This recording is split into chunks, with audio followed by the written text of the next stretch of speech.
ఎత్తైన భవనంపైకి వెళ్లిన ఓ శునకం ఊహించిన విధంగా అక్కడ చిక్కుకుపోయింది. ఎటు వెళ్లాలో తెలియక ఎటూ దిగే దారి లేక నిస్సహాయంగా చూస్తూ తనను ఎవరైనా కిందకు దించి రక్షించకపోతారా అన్నట్టుగా సహాయం కోసం అరుస్తూ ఉండిపోయింది.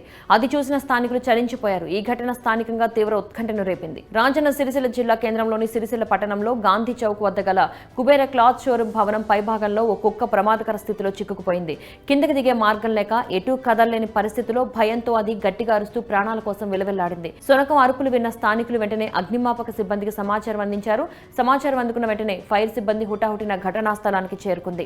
భవనంపై ఉన్న శునకాన్ని చూసిన ఫైర్ సిబ్బందికి ఆ శునకం పరిస్థితి అర్థమైంది. వెంటనే పైకి వెళ్లిన సిబ్బంది తాళ్ల సహాయంతో ఎంతో చాకచక్యంగా రెస్క్యూ ఆపరేషన్ చేపట్టారు. ఆ వచ్చిన వారు తనను చంపడానికి వచ్చారో రక్షించడానికి వచ్చారో తెలియక శునకం భయంతో చూస్తూ ఉండిపోయింది.